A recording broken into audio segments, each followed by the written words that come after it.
Doamnelor și domnilor, îl invit să se adreseze acestei distinse adunări pe Klaus Iohannis. Fiți atenți! Hai, oameni!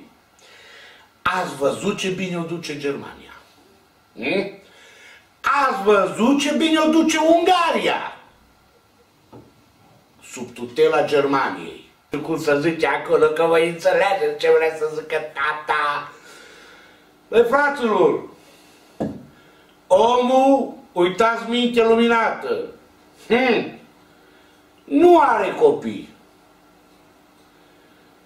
Dar omul s-a băgat în altile și-a făcut căs, 5-6 căs.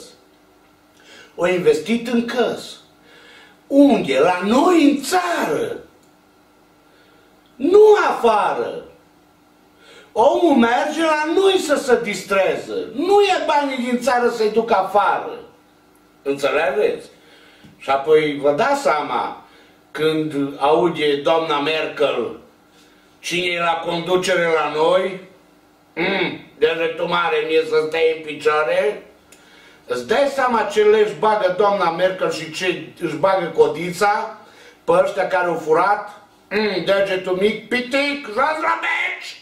Jos la meci! Domnilor, n-ai ce face. Trebuie să-l... Auzi, eu nu vă... Ca să mă bage ăștia, vă rog frumos să nu mă băgați la instigație. Eu îl votez pe domnul Iohannis.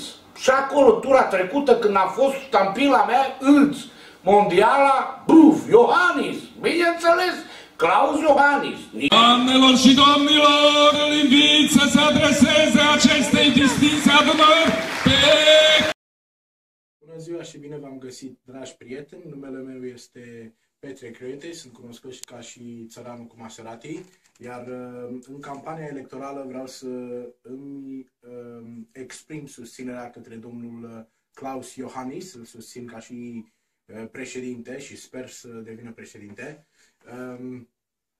De ce îl susțin eu pe acest stimabil domn? Este pentru că este un om sincer, este un om din popor, este un om care întotdeauna a spus lucrurile pe față și, mai presus de toate, este un om care nu cred că va fura. El deja are 6 case, deja are o anumită stare, nu are copii pentru care să fure, nu are niciun alt interes pentru care ar trebui să fure. Doamnelor și domnilor, îl invit să se adreseze acestei distinse adunări pe...